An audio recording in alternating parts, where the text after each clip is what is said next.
नमस्कार मित्रांनो, मी प्राध्यापक जयंत वासने आणि आपण BA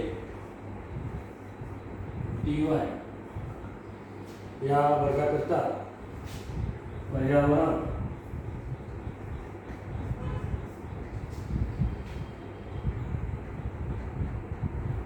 शास्त्र या पेपरचा आपण अभ्यास करत आहोत. आणि मित्रांनो, या आधी जे आपले अनेक लेक्चर झाले, या लेक्चरमध्ये आपण पर्यावरण शास्त्र आणि आपला भूगोल विषय या भूगोल विषयाअंतर्गत BA TYच्या मुलांना आपल्याला हा विषय अभ्यासासाठी दिलेला आहे.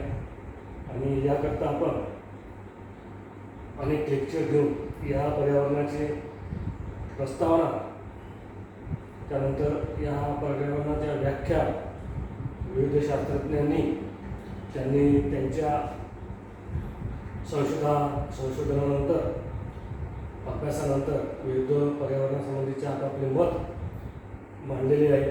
ते मतसुद्धा आपण मागच्या लेक्चरमध्ये बघितले. त्यानंतर पर्यावरणाचे स्वरूप या संबंधीसुद्धा आपण या ठिकाणी बघितलेलं आहे. आणि कालच्या लेक्चरपासून आपण एक नवीन विषयाला सुरुवात केली होती, ते म्हणजे पर्यावरणाची व्याप्ती.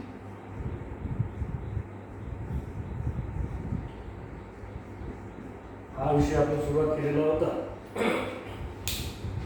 आणि कालच्या लेक्चरमध्ये आपण बघितलं होतं की पर्यावरणाच्या व्याप्तीमध्ये आपण पर्यावरणाच्या संकल्पना, त्याचप्रमाणे निसर्ग निर्मित आपत्ती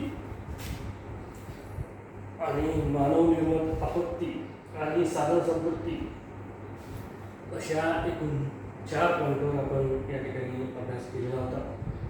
आणि या 4 पॉईंटमध्ये पर्यावरणाची व्याप्ती या प्रत्येक विषयामध्ये कशा प्रकारे आहे, मग तो सामाजिक शास्त्रातला विषय असो, तो सायन्सचा विषय असो किंवा आणखी कोणता विषय असो, त्या सगळ्या विषयामध्ये, सगळ्या सब्जेक्टमध्ये पर्यावरणाला आज पर्यावरणाचा अभ्यास या ठिकाणी केला जातो. आणि त्यामुळे पर्यावरणाची व्याप्ती ही खूप मोठ्या स्वरूपात आहे. आज आपण या ठिकाणी आपला एकूण 4 पॉईंटनंतर अत्यंत महत्त्वाचा 5वा पॉईंट जो आहे पर्यावरण व्याप्तीमधला, तो आहे पर्यावरण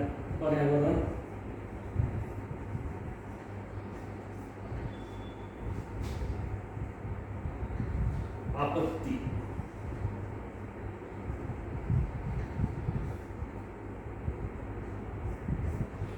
मित्रांनो, काल आपण निसर्ग निर्मित आपत्ती, ज्यामध्ये निसर्गाद्वारे पृष्ठावर एखाद्या ठिकाणी भूकंप होणे, ज्वालामुखी होणे, एखाद्या ठिकाणची जमीन, आज आपण बघतो की पावसामुळे जे पर्वतीय भाग आहे, या पर्वतीय भागामध्ये लँडस्लायडिंग म्हणजे जमीन जे भूसंकलन, जमीन जे खालच्या बाजूने खचून त्या खाली येणे, यासारख्या अनेक आपत्ती या ठिकाणी होत असतात. याला निसर्ग निर्मित आपत्ती असे म्हणतो. त्यानंतर मागच्या लेक्चरमध्ये आपण बघितलं 4था पॉईंट होता मानव निर्मित आपत्ती. यामध्ये सुद्धा आपण अभ्यास केलेला आहे. आज आपण पर्यावरण आपत्ती या विषयाला अभ्यासू आणि यामध्ये बघूया की पर्यावरण आपत्ती म्हणजे काय. की मित्रांनो, जेव्हापासून मानवाने स्वतःची प्रगती केली आणि प्रगती करताना निसर्गामध्ये अनेक गोष्टींमध्ये छेडछाड करून त्या निसर्गातील जे संतुलन होतं ते संतुलन बिघडवलं आणि त्या संतुलन बिघडल्यामुळे अनेक समस्या आज आपल्या समोर उभ्या आहेत. त्याच्या समस्यावर आपल्याला आज ह्या पर्यावरणामध्ये एक मोठा बदल झालेला आहे. आणि या बदल झाल्यामुळे, या समस्यांमुळे एक प्रकारे मानवजात किंवा पूर्ण मानव समाज जो आहे हा एक प्रकारे संकटात, त्या तो मानव समाज जो आहे, मानव जात जी आहे ही नष्ट होण्याच्या मार्गावर आहे की काय अशी आपल्याला शंका येते. अनेक सजीव सृष्टीमधील प्राणी, पक्षी, कीटक, बॅक्टेरिया यासारख्या अनेक गोष्टी ज्या आहे ह्या दिवसेंदिवस त्यांच्या ज्या अनेक प्रजाती आहेत ह्या प्रजाती आज बऱ्याच नष्ट झालेल्या आपल्याला दिसून येतात. याचं कारण आहे की पर्यावरणामध्ये होणारे ज्या बदल आहे, पर्यावरणामध्ये होणारे जे चेंजेस आहेत, पर्यावरणाच्या ज्या विविध आपत्त्या आहेत, या आपत्त्यांमुळे या अनेक जाती, वनस्पती जाती असेल, प्राण्यांच्या अनेक जाती असेल या नष्ट झालेल्या आहेत. तर या संबंधित अभ्यास पर्यावरण व्याप्तीमध्ये केला जातो. पर्यावरण आपत्तीमध्ये आपण बघूया कोणत्या समस्या या ठिकाणी असतात. हवा प्रदूषण. मित्रांनो, हवा प्रदूषण असणं हा सगळ्यात मोठी एक आज जगाला भेडसावणारी मोठी समस्या आहे. आज आपण बघतो की शुद्ध हवा हे मिळणं आज कठीण झालेलं आहे. याचं कारण म्हणजे की मानवांची प्रगती केली, मानवांच्या कारखाने उभे केले, या कारखान्यामधून निघणारा धूर असेल हा हवेमध्ये पसरला जातो. मानवाने बघतो की जसजसं लोकसंख्या वाढत आहे, लोकसंख्या वाढत असल्यामुळे लोकांपाशी अनेक प्रकारच्या जे टू व्हीलर असेल, फोर व्हीलर असेल, म्हणजे कार असेल, मोटारी असेल, टू व्हीलर्स वगैरे असेल, ह्या सगळ्या गाड्या आहेत. आणि याच्यामध्ये जे पेट्रोल पदार्थ टाकून यामधून निघणारा धूर जो आहे हा धूरसुद्धा हवेमध्ये सोडला जातो. बऱ्याच ठिकाणी हे जंगल तोडून जंगलाला आग लागल्यानंतर त्या जंगलामधून मोठ्या स्वरूपाचं धूर हा हवेमध्ये पसरवला जातो. त्याचप्रमाणे आपण बघतो की हवेमध्ये बऱ्याच वेळा धूळ ही या ठिकाणी साचते आणि या ठिकाणी मोठ्या प्रमाणात हवेमध्ये ही जी आहे बारीक कण, धुळीचे बारीक कण या ठिकाणी जसं कोळसा खनन असेल, लोखंड खनन असेल, वेगवेगळ्या खाण्यामधून निघणारा धूर असेल, बांधकाम करताना वेगवेगळ्या स्वरूपाचा धूर असेल, हा धूर हवेमध्ये बसवतो आणि यामुळे हवामान प्रदूषण होते. या प्रदूषणाचा सुद्धा आपल्याला या ठिकाणी पर्यावरण आपत्तीमध्ये आपण अभ्यास करतो. जलप्रदूषण. मित्रांनो, जलप्रदूषण म्हणजे काय, थोडक्यात आपण सांगू शकतो की कारखान्यामधून निघालेलं जे वेस्ट मटेरियल आहे हे मटेरियल आपण पाण्यामध्ये सोडतो. त्याचप्रमाणे आपल्या जनावर वगैरे असेल तर या जनावरांना आपण गाई, म्हशी वगैरे काही असेल तर यांनासुद्धा आपण पाण्यामध्ये त्या ठिकाणी जातात, त्यामुळे त्या ठिकाणी सुद्धा एक हे पाणी प्रदूषित होते. त्याचप्रमाणे मित्रांनो, आज आपण प्रगल्भ शेती करतो आणि शेती करताना बऱ्याच वेळा आपण कीटकनाशके, त्यानंतर तणनाशक यासारखे केमिकल फवारणी आपण पिकांवरती करतो आणि हे पिकावरती फवारणी केल्यानंतर हे घातक स्वरूपाचे, विषारी स्वरूपाचे रसायन असतात आणि जेव्हा ह्या रसायनावर आभाळातून जेव्हा पाणी पडते, पाऊस पडतो, तर ते झाडावर पडलेलं पाणी आणि त्याचं केमिकल हे मिक्स होऊन ते ओढ्याद्वारे नद्यामध्ये आणि नद्याद्वारे समुद्रापर्यंत हे पोचते आणि त्या प्रकारे हे केमिकल त्या जलप्रदूषण या ठिकाणी होताना दिसून येते.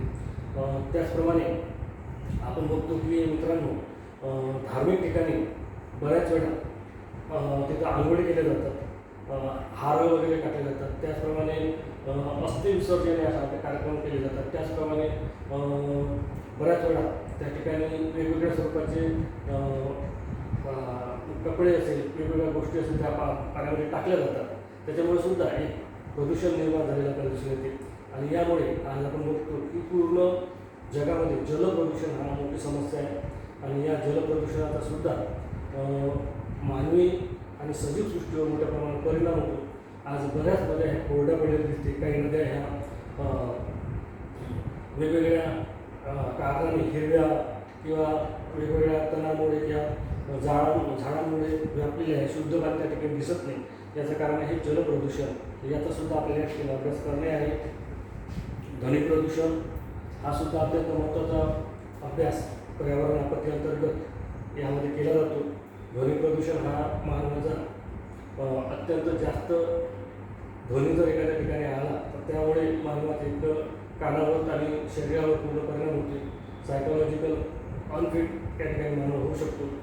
BP वाढणे, त्याचप्रमाणे चिडचिडपणा होणे यासारख्या घटना या ध्वनी प्रदूषणामुळे होते आणि याचं मुख्य कारण आहे की आपण ज्याप्रमाणे गाड्यांची संख्या वाढत आहे त्याप्रमाणे आपण हॉर्न वाढवून जोरात हॉर्न वाजवतात. वेगवेगळ्या स्वरूपाचे हॉर्न या ठिकाणी आहेत. त्याचप्रमाणे आज प्रत्येक कार्यक्रमाला आपण DJ हा वापरतो आणि DJचा जो साऊंड असतो तो खूप मोठ्या प्रमाणात असतो, प्रचंड त्याचा आवाज असतो आणि त्याच्यामुळे सुद्धा एक ध्वनी प्रदूषण या ठिकाणी होते. आणि त्यामुळे वयोवृद्ध झालेले व्यक्ती असेल त्यांच्या शरीरावर मोठ्या प्रमाणात परिणाम होते, लहान बालक असेल त्यांच्यावर सुद्धा मोठ्या प्रमाणात परिणाम होतो. तर ह्या ध्वनी प्रदूषणाचा सुद्धा पर्यावरण आपत्तीमध्ये आपण अभ्यास करतोय. कचरा प्रदूषण, मित्रांनो, कचरा प्रदूषण हा अत्यंत महत्त्वाचा पॉईंट आहे. आज जिकडे मोठ्या मेट्रो सिटीमध्ये जाल त्या ठिकाणी आपल्याला कचरा प्रदूषण हा खूप मोठ्या स्वरूपात दिसते. आपण कुठेही बघाल तर त्या ठिकाणी कॅरी बॅग, अन्न फेकलेलं अन्न असेल, वेगवेगळ्या स्वरूपाचा कचरा असेल, हा कचरा त्या ठिकाणी फेकला जातो. बऱ्याच वेळा या ठिकाणी जे मार्केट असेल तर मार्केटमधून निघणारा कचरा असेल तर हा रस्त्याच्या बाजूने फेकला जातो. बऱ्याच सोसायट्या असेल तर सोसायट्यामधून येणारा कचरा हा सोसायट्याच्या खाली मोकळ्या जागेमध्ये फेकला जातो, त्यातून दुर्गंधी निर्माण होते. त्याचप्रमाणे त्या ठिकाणी प्राणी असेल तर प्राणी त्या ठिकाणी ची संख्या वाढते. जनावरांमध्ये ते कॅरी बॅग पिशव्या ह्या ठिकाणी त्याच्या पोटामध्ये जाते खाण्यामुळे आणि त्यामुळे एक रोगराई निर्माण होण्याची शक्यता जास्त आहे. आज आपण बघतो की कचरा प्रदूषणामुळे अनेक बिमाऱ्या ह्या ठिकाणी निर्माण झालेल्या आहेत. लहान बालकापासून तर सगळ्या वयोवृद्धापर्यंत या कचरा प्रदूषणामुळे अनेक बिमाऱ्या, कर्करोगापर्यंतच्या बिमाऱ्या या ठिकाणी होत आहेत. परंतु या ठिकाणची जनजागृती कमी असल्यामुळे या ठिकाणी कोणत्याही प्रकारचं नियोजन नसल्यास, एखाद्या शहराचं जर नियोजन चांगल्या प्रकारे न झाल्यास या प्रदूषणाचा सुद्धा खूप मोठा परिणाम सजीव सृष्टीवर होतो. म्हणून त्यामुळे याचा सुद्धा पर्यावरण आपत्तीमध्ये आपण अभ्यास करतो. मृदा प्रदूषण, मित्रांनो, मृदा प्रदूषण हा एक अत्यंत नवीन, म्हणजे आज आपण 21व्या शतकामध्ये आपण या ठिकाणी आल्यामुळे जसजसं शेतीतून लोकसंख्या म्हणजे जसजसं लोकसंख्या वाढत आहे, वाढत्या लोकसंख्येला आपल्याला अन्नधान्य द्यावंच लागतं आणि त्यांच्या अन्नधान्यासाठी एकमेव साधन म्हणजे जमीन. आणि जमिनीतून वरचा जो मृदेचा भाग आहे या मृदेमधूनच आपल्याला अन्नधान्य प्राप्त होते. त्या ठिकाणी बीज लावल्यानंतर त्या ठिकाणीच आपल्याला अन्न हे प्राप्त होऊ शकते. परंतु वाढत्या लोकसंख्येमुळे अधिकाधिक आपण जमिनीचा वापर हा करतो आणि त्यामुळे त्या जमिनीची जी आहे पोषकता जी आहे ही कमी होते. त्याचप्रमाणे या ठिकाणी जमिनीवरती आपण कीटकनाशके, तणनाशके याचा सुद्धा फवारणी करतो, त्याच्यामुळे मृदा प्रदूषण निर्माण होते. त्याचप्रमाणे कॅरी बॅग वापरतो, कॅरी बॅग वापरून ह्या आपण जमिनीमध्ये जसा सोडतो त्याच्यामुळे त्या ठिकाणी मृदेमध्ये त्या कॅरी बॅग मिक्स होतात आणि त्याचा सुद्धा परिणाम मृदा प्रदूषणावर झालेला आपण दिसून येते. अतिरिक्त जलसिंचन, जास्त उत्पादन घेण्याच्या नादामध्ये बरेच शेतकरी जमिनीला अतिरिक्त पाणी सोडतात आणि त्यामुळे पिकांना अतिरिक्त पाणी सोडल्यानंतर जमिनीमधला जो क्षार आहे हे वरती येतो आणि ते पाणी जमीन जी आहे क्षारयुक्त होते आणि ते एक मृदा प्रदूषण म्हणून ओळखले जाते. पाणथळ जमीन होणे यासारखे अनेक घटक या ठिकाणी होतात. बऱ्याच वेळा केमिकल जे आहे हे केमिकल शेतामध्ये त्या इकडे तिकडे सोडलं जातं. हे केमिकल सोडल्यामुळे जमीनसुद्धा नापीक बनलेली आपण दिसून येते.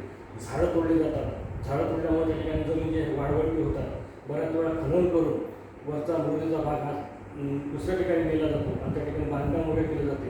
अनेक कृषी योग्य उत्पादन देणाऱ्या जमिनीवरती अनेक बिल्डिंगा या ठिकाणी निर्माण केलेल्या आहेत. त्याच्यामुळे मृदेचं ऱ्हास हा मोठ्या प्रमाणात होत आहे. तर याचासुद्धा अभ्यास आपल्याला या पर्यावरण अंतर्गत करणे आहे. त्याचप्रमाणे या सर्व प्रकारांचा अभ्यास आपल्या ठिकाणी करायचा आहे. या प्रदूषणाचे उगम स्रोत म्हणजे हे जे काही सगळे